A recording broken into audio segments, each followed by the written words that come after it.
It's never just about us. I'm making a point here. I want you to understand, overstand, and understand. I'm making a point here. I want you to understand, and overstand what I'm saying to you. Why is it that when Asians are the victims of violence, they can be the exclusive focus of the conversation? When Pacific Islanders are the victims of violence, they can be the exclusive focus of the conversation. But when black people are the victims of non-black violence, when we are the victims of violence, we can never be the exclusive focus of the conversation. They have to talk about violence against whites. They have to talk about violence against Latinos. They have to talk about violence against minorities. They have to talk about violence against transgenders. I'm bringing this up because many of you drunk the Kool-Aid that said this is America. And in America, they can't single people out for attention. Use a damn lie. Use a damn lie. America has been singling people out for special attention ever since America been America. The only people who don't get singled out for special attention are Negroes. I hope you're paying attention to all the attention that the Asians are getting. I hope you're paying attention to how the U.S. government is going out of its way to cater to the Asian community, out of its way to cater to the Pacific Islander community, out of its way to cater to the transgendered community. Nobody's going out of their way to cater to you. And you know what makes it so sad? What makes it so sad is President Biden and Vice President Harris have been in office for 3 months. They've been in office for 3 months and have yet to deal with the single item issue affecting the American Negro. 90 days and not a single item of relevance to black folks. But 3 months ago, 5 months ago, November, you Negroes was out in the streets making black people feel bad about themselves if they did not vote. You used fear-mongering tactics to force the Negro to the election booth. You used fear-mongering tactics to force the Negro to the election booth. And so I ask all my American Negro brothers and sisters, what did you get with your vote? I must ask the question. I must ask the question. I know what your answer is. You know what your answer is? Your answer is, he just got in office. It's only been 3 months. Be patient. Give him some time, and he will address black issues. That's your answer. But that's the same thing you said about Hussein Obama. That is the same thing you said about President Hussein. You said, give him time. His first 4 years, he cannot worry about Negroes. He has to take care of other people. But his second term, he will take care of Negroes. So when the second term came, he didn't do anything for Negroes. And so you said, wait till the final year. Barack Obama's final year, you're going to see him do all kind of stuff for black folks. It never happened. And so here we go again with old crazy Joe. Here we go again with old crazy Joe. And once again, the same distraction is being played out by the Congressional Black Caucus, Democratic gatekeepers in the ghetto. And you Democratic gatekeepers in the ghetto are some of the most politically uneducated Negroes I met in my life. I mean no disrespect. But please, Congressional Black Caucus, Democratic Party, can you please give your Democratic ghetto gatekeepers a political education? Because it is embarrassing the way you send people out here rallying black people to vote who don't even know the history of America, don't know the Constitution, don't know the Bill of Rights, don't know how the presidents are selected. They know almost nothing, don't know the laws and acts that black people have gotten through the years. They don't know anything. I have yet to have a decent conversation with a Democratic Party ghetto gatekeeper. The Negroes who go out and use fear to force black people to vote, most of them do not understand political science in the United States. Please educate them. Please educate them. See, I'm tired of us allowing people to use emotions to control our political behavior. I'm tired of us allowing people to use emotions to influence our political behavior. What do you mean, Dr. Umar? This is what I mean. When you want black people to vote, you use fear. When you want black people to vote, you use hate. But nobody else is being motivated to vote by fear and hate. Black people are motivated to vote by fear. If you don't get Donald Trump out, you're going to lose something. What am I going to lose? I don't know, but you're going to lose something. Well, Donald Trump is a racist. He hates black people, blah, blah, blah, blah, blah. So does Joe Biden. So does Bill Clinton. So does Barack Obama. They all hate black people. So what makes Donald Trump so special? Stop letting people use emotions to influence your behavior. They don't use emotions with nobody else. You know what they use? Concessions. You want black people to vote? Use emotions. You want white people to vote? Use concessions. You want black people to vote? Use emotions. You want Europeans to vote? Use concessions. You want black people to vote? Use emotions. You want Latinos to vote? Use concessions. You want black people to vote? Use emotions. You want Mexicans to vote? Use concessions. You want black people to vote? Use emotions. You want Asians to vote? You use concessions. You want black people to vote? Use emotions. You want LBGT to vote? You use concessions. When are we going to wake up? We're the only people who are led around on a political leash based on emotions. They get you riled up, and by getting you riled up, they can get you to do anything they want you to do. Nobody else comes to political decisions that way except the American Negro. Everyone else is motivated to vote by a concession.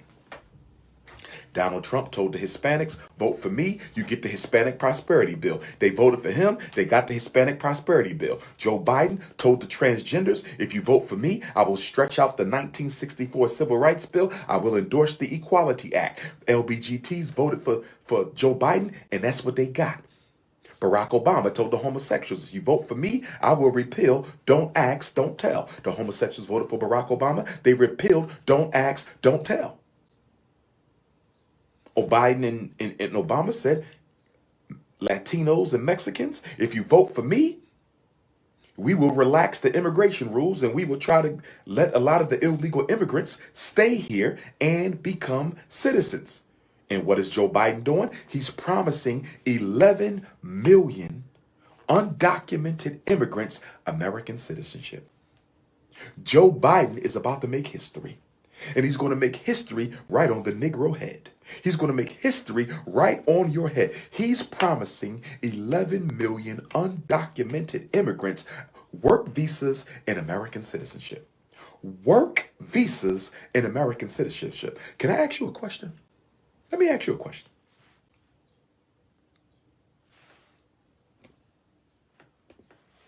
Let me ask you a question.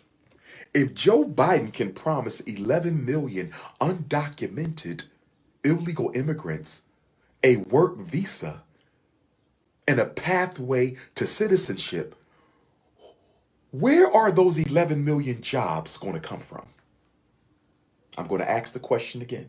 Where are the 11 million jobs going to come from for the immigrants that Joe Biden is going to make American citizens? Somebody give me an answer, please. Somebody give me an answer, please. If Joe Biden is promising 11 million undocumented immigrants citizenship and work visa, let's start with the work visa. Let's start with the work visa. If 11 million undocumented immigrants are going to get a work visa, where are those jobs going to come from? Because the economy is on life support. COVID has the economy on life support. That's why they're sending you $1,400 this week. COVID has the economy on life support. That's why they're sending you $1,400 this week. So if COVID has the economy on life support, where is Joe going to get 11 million jobs for the undocumented immigrants? You want to know where he's going to get them from? Guess where the jobs are going to come from? Guess where the jobs are going to come from?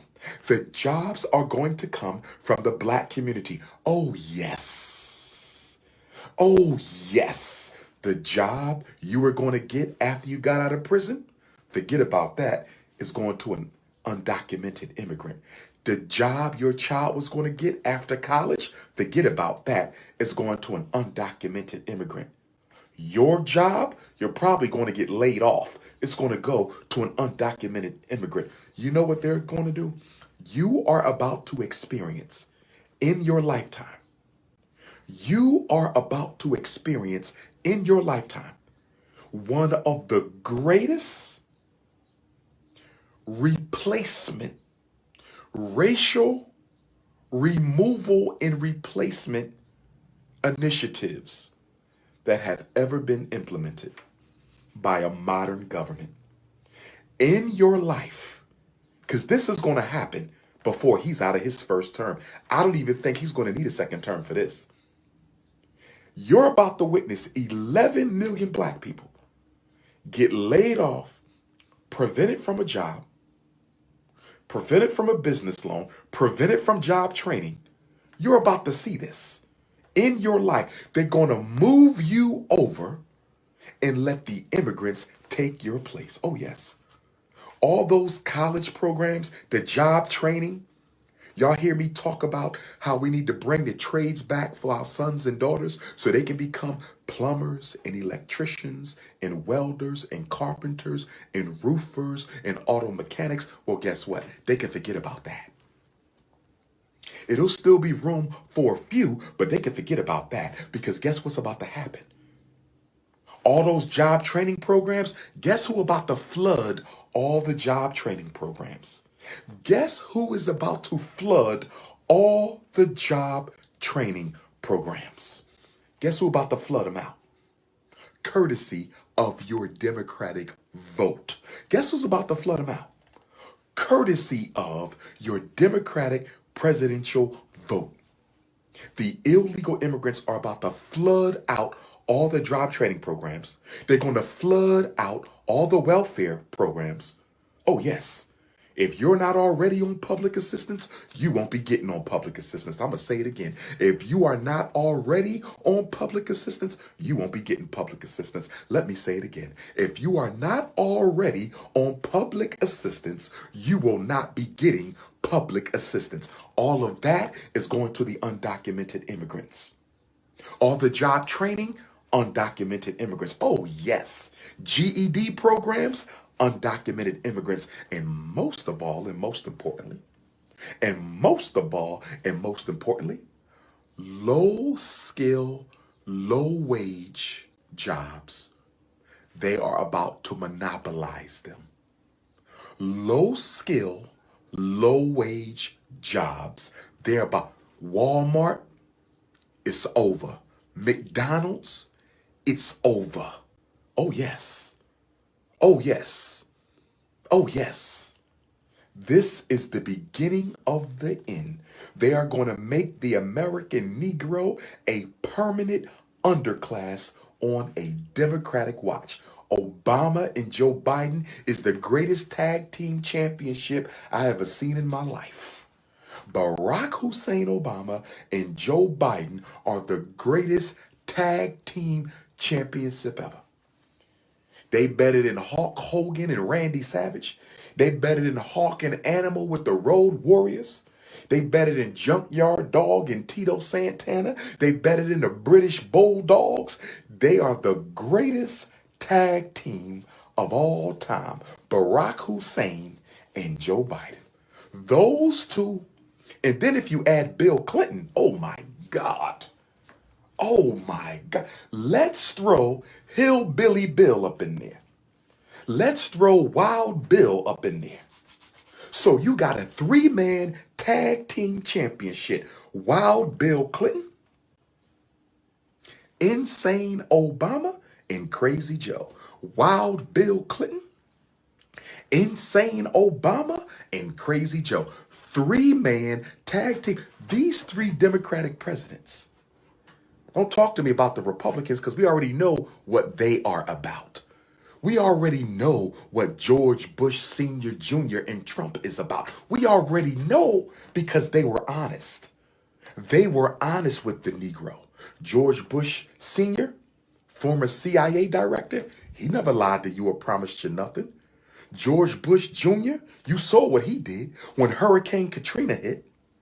When Hurricane Katrina hit, that devil act like Hurricane Katrina was a water leak. He treated Hurricane Katrina like a balloon that exploded, like a sink that had a leak in it. He showed no reaction or response whatsoever. Him and that damn Condoleezza Rice. Condoleezza Rice. You saw how they treated our brothers and sisters down in New Orleans and Mississippi and Alabama with that Hurricane Katrina. And you saw how he let the white folks steal all the FEMA money. Came in and robbed our people blind out of their FEMA money. You saw that. You saw that. You saw what they did. You saw exactly what they did. Shreveport, Louisiana, May 1st. Shreveport, Louisiana, May 1st. The prince is coming for the first time. You saw what they did. Now I want you to compare the presidential reaction to the Asian violence in Atlanta to Hurricane Katrina. I want you to compare the presidential response to Hurricane Katrina to the presidential response to the Asian violence in Atlanta. Mind you, my heart goes out to those Asian families. Nobody should lose their loved ones.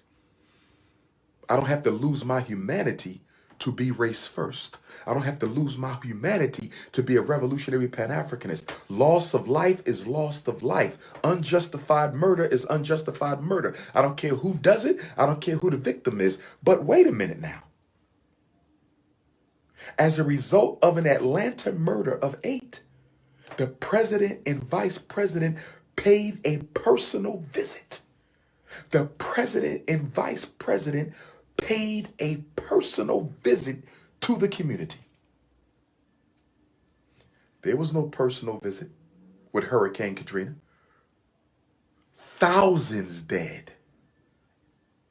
Definitely hundreds dead. No personal visit whatsoever. No personal visit. But look at what they just did for the other people. See? And then we've been trained by the Democratic Party ghetto gatekeepers to protect the Democratic Party from black people's criticism. If you want to take George Bush Sr., George Bush Jr., and Donald Trump and the 3-man tag team, let's look at this. We're going to look at the 3-man tag team match. We got a 3-man tag team match. We got Bush Sr., Bush Jr., and Donald Trump taking on Wild Bill Clinton, Insane Obama, and Old Joe. Let's look at this now. 3-man Royal Rumble, 6-man tag team match. 6-man, 3 and 3. It's the WWF Royal Rumble. Let's look at this now. Let's look at this.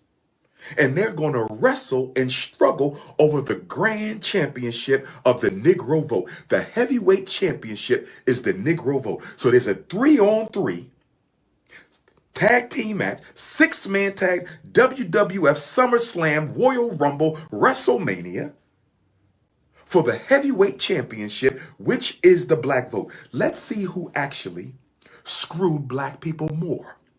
Let's see who actually screwed black people more. Let's see. So you got Daddy Bush. He sent record numbers of black men to go die in Desert Storm. Over 70% of the frontline ground troops were black men, and black men are less than 10% of the population. So how in the hell are we 70% of the frontline ground troops? Disposable life. Disposable life. Disposable life. He also had a hand in the CIA crack invasion of the black community because he was the CIA director right around that time. So Daddy Bush had a hand in the chemical warfare against the black community, and he had a hand in the disproportionality loss of life of black troops in Desert Storm. So that's Daddy Bush. And then we go to the son. Turned his back on our Hurricane Katrina victims, let the white folks rob all the FEMA money. Okay? Now let's go to Donald Trump. Sign Hispanic Prosperity Bill.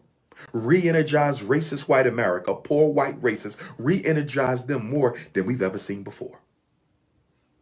So that's what the Republican team got. Now let's look at the Democratic team, and I want you to tell me who crushed us worse. Who crushed us worse? Bill Clinton, 3 strikes and you out. Bill Clinton, mandatory minimum sentencing for nonviolent drug offenses. First time in American history. Exploded the prison rate. Exploded the prison rate. And then he had the welfare to work program. Bill Clinton had the welfare to work, kicked all those single mothers off welfare and told them to go get a job so he could appease his conservative Democratic base. Kicked millions of black women off welfare, told them to go get a job that didn't exist in order to appease his conservative racist Democratic base. Right? Then he criminalized child support. Bill Clinton. Bill Clinton. Criminalized child support. You will now go to jail if you can't pay it, fail to pay. Boom, boom, boom, boom, boom, boom, boom. Bill Clinton. Now, let's look at Barack Obama. Oh, my goodness. Oh, my goodness. LBGT'd black children, transgendered the public schools, ignored black people totally, took everything we fought for and gave it to every other minority group but us, put Assata Shakur at the top of the most wanted list, first time a woman was that high, raised the bounty to $2 billion, took money from HBCUs and gave them to white colleges, did nothing about police genocide, but signed the blue law that said if you fight back against the police, you go to jail for the rest of your life,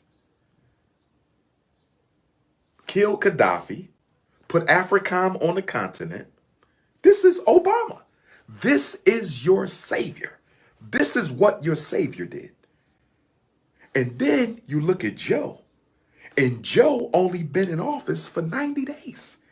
He's already reinvigorated the transgender movement, the LBGT movement, looking out for the Asians. And he's about to lay off millions of black people so 11 million undocumented immigrants could get a work visa and a job. He is about to undergo the greatest social transformation in black America ever. So let me ask you a question. Who hurt us more, brothers and sisters? Neither one was on our side. Both sides are enemies. But in this 3-man tag team, 3 over here the Democrats, 3 over here the Republicans, Royal Rumble. This is the Royal Rumble for the black vote. Can I ask y'all an honest question? Can I ask y'all an honest question? Which 3 hurt us more? Put the Democrats on the spot. I'm putting all Negrocrats on the spot. I'm putting all Negrocrats on the spot because you can't deny the truth. Can't none of you registered Democrats who are Negroes deny the truth? Who hurt us more? Bill Clinton, Barack Obama, and Joe Biden, or Bush, and Trump? I'm going to ask you the question again. Who hurt black America more in the 21st century? Bill Clinton, Barack Obama, Joe Biden, or Bush, Trump? We all know the answer, don't we? We all know the answer, don't we? We all know the answer. The Democrats, the last 3 Democratic presidents destroyed black America more than the last 3 Republicans. You could take it or leave it. You could take it or leave it. If I'm lying, I'm dying. The Democrats, the last 3 Democratic presidents hurt Black America more than the last 3 Republicans.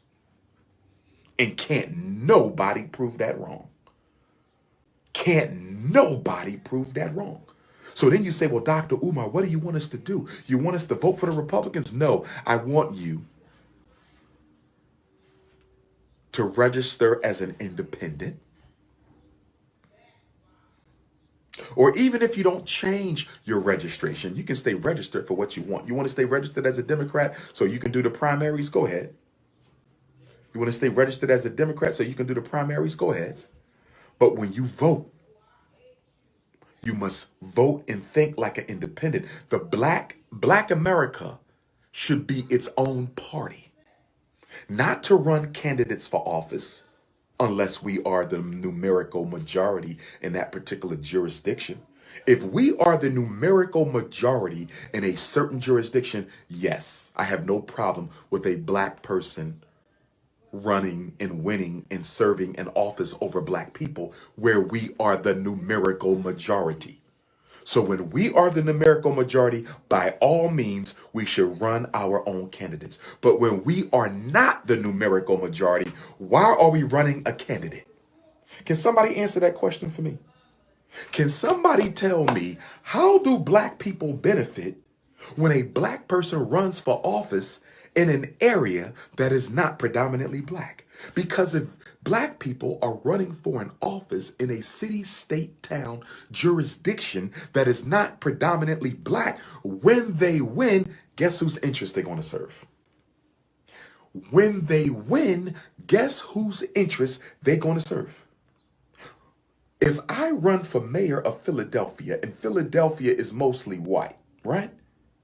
Whose interest am I going to serve after I win? It makes no sense for a Black person to want to be the governor or the senator or the representative or the mayor for white people. It doesn't make any sense. And whenever, and do your research, if I'm wrong, prove it, whenever a Black person wins office in an area that is predominantly white, and you can't prove this wrong in no city, at no state, at any time. Listen to me.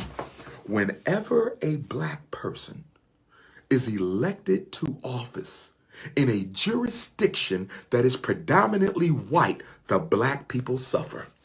Show me where I'm wrong. Show me where I am wrong. You can't name a single Black elected official, not a president, not a governor, not a mayor, not a state rep, not a state senator, not a U.S. rep, not a U.S. senator. You can't name me one who has ever been elected to office in a predominantly white area who actually made things better for Black people. You can't name me one. You can't name me one. And that is why I'm telling you all. And that is why I'm telling you all, we need to form a national Black political union. A national Black political union where we debate it out. And we invite the candidates in. Black people only. Excuse me, President Biden, you're running for re-election. You have a meeting with Black America. You have a town hall meeting with Black America. We have questions for you. Kamala Harris, you're running to be president. You have a meeting with Black America. If you do not show, you automatically do not get these 46 million votes. If you do not show, you automatically do not get these 46 million votes. That's how we should operate. The fact that most Black folks are either Democrats or Republicans speaks to how politically uneducated we are, speaks to how loyal to the white power structure we are, speaks to the illusion of inclusion. It speaks to the illusion of inclusion. Now, let me get away from this for a minute. Congratulations, 3-man tag team championship. Wild Bill Clinton, Insane Obama, Crazy Joe, you have effectively won the title and hereby proven that the last 3 Democratic presidents have destroyed Black America more. far more, worse more than the last 3 Republican presidents. But Negroes are still in love with the Democratic Party because the Democratic Party owns the black church, and the Democratic Party donates to the black church, and the Democratic Party stays going to the black church, and the Democratic Party knows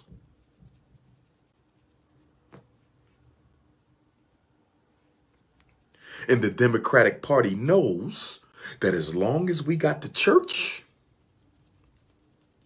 we got the coon.